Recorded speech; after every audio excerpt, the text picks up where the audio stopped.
আহমাদুহু ওয়া নুসাল্লি ওয়া নুসাল্লিমু আলা রাসূলিহিল কারীম।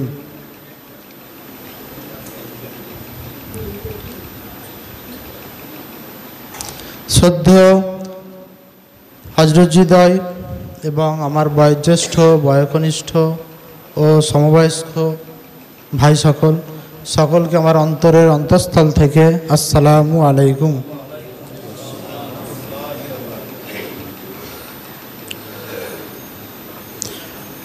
রমজান মাসের এই মজলিস আমার জ্ঞানে এই প্রথম, তাই আমার অনেক কৌতূহল ছিল যে রমজান মাসের মজলিসটা ঠিক কেমন হবে, কিভাবে হবে। তবে যা অভিজ্ঞতা হলো আলহামদুলিল্লাহ অনেক মধুর। হয়তো কিছু লোক বাইরে থেকে যারা অনেক দূর থেকে আসেন, রমজান মাসে সফর করাটা অনেক কষ্টকর, হয়তো আসতে পারেননি, কিন্তু রুহানিয়াত কোনো অংশে কমেনি। রমজান শরীফের রুহানিয়াত কমবে কেন? জি বলো, আলহামদুলিল্লাহ অনেক অংশে রুহানিয়াত বেড়ে আছে, এই কথা বেশক বেশক। মানে অন্য পাঁচটা মজলিসের থেকে মজলিসটা মানে আলাদা তো নয়, বরং অনেক ভালো লাগছে যে রমজান মাসের এই মজলিস। আলহামদুলিল্লাহ আমরা যারা আসতে পেরেছি আল্লাহর কাছে অশেষ শুকরিয়া, আলহামদুলিল্লাহ।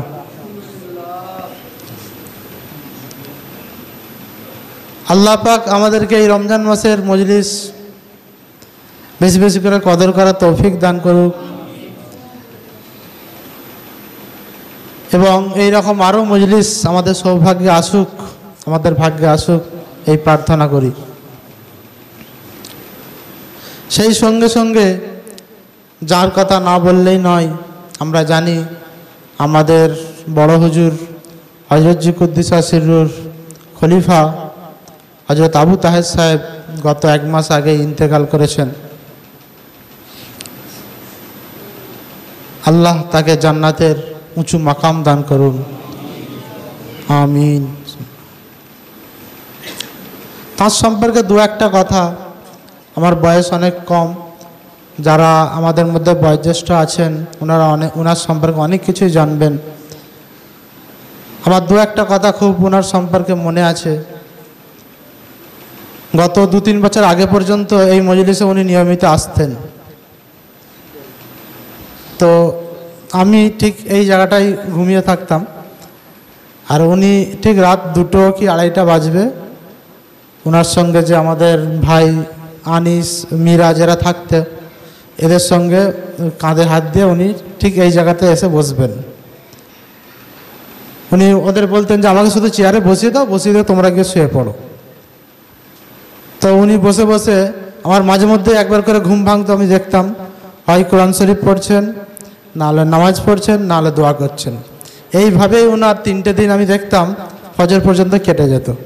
ওই বয়সে 80-85 বয়স, ওই বয়সে খুব অসুস্থ ছিলেন।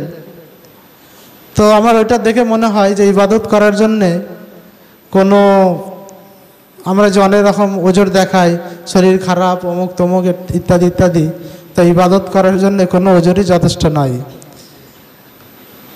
যে কোনো পরিস্থিতিতেই আল্লাহর ইবাদত করা যায়। তো ওনাকে দেখতাম মানে কোনো 3টে দিন ওই বয়সে এমনি আমার রাত্রেবেলা খাওয়া দাওয়া করে ঘুমাতে দেরি হতো, কিন্তু প্রত্যেক দিন 2টো-2:30টার সময় ঠিক উনি এখানে এসে চলে আসবেন। একদিনকার ঘটনা আমার মনে পড়ে, ওনাকে উজুর পানি তুলে দিয়েছি, উনি উজু করবেন, তো ওনার পকেটে অনেক কিছু ছিল, দাঁতনটা কিছুতেই খুঁজে পাচ্ছিলেন না, অনেকক্ষণ ধরে খুঁজছেন। তো আমি ভাবছি যে দাঁতনটা না হলেও তো উজু হয়ে যায়, তো করে নিলে হয়, এরকম ভাবছি মনে মনে, যদি ওই ভাবাটা আমার ভুল। যদিও মশলাতে চলে যে মেসওয়াক না করলেও উজু হয়ে যায়, কিন্তু উনি একজন আল্লাহর নবীর আশিক, তো উনি নবীর এই সুন্নতটা ছেড়ে দেবেন, এটা কি করে হয়? অনেকক্ষণ ধরে খুঁজলেন। আমি ভাবলাম মনে দাঁতল ফেলে এসেছেন, কিন্তু অনেকক্ষণ ধরে খুঁজে খুঁজে অবশেষে দাঁতলটা পকেট থেকে বের করলেন, করে মেসওয়াক করলেন। তো এইরকম আমরা অনেক সুন্নত হামেশাই ছেড়ে দিই। হযরত সালাম সাহেব হুজুর আমাদের একটি রবিবারের মজলিসে বলছিলেন, যদি কোনো সুন্নত যদি ছেড়ে যায় তো সেটারও কাজা তোমাদেরকে রেখে নিতে হবে। ফরজ ওয়াজিব তো আছেই, তো ওনার বক্তব্য সুন্নতেও তোমরা মানে অবশ্যই আদায় করবে, যদি ভুলে যাও যে অন্য সময়েও আদায় করে নেবে। অর্থাৎ আল্লাহ রসুলের ইত্তেবার মাধ্যমেই আমাদের সফলতা আছে। তো আল্লাহ পাক আমাদেরকে নবীর সুন্নতকে বেশি বেশি আদায় করার তৌফিক দান করুন। আর এই বর্তমান জামানায় এই এক একটা সুন্নতকে আদায় করার গুরুত্ব অনেক বেশি। মানুষ এখন সুন্নতের তাবেদারি করতে চাইছে না। তো সেই পরিস্থিতিতে এক একটা সুন্নতকে যে জিন্দা করা বহুত মানে মর্তবার ব্যাপার। আল্লাহ পাক আমাদেরকে সকলকে তৌফিক দান করুন। সেই শেষ কথাটা বলবো যে এখন রমজান মাস,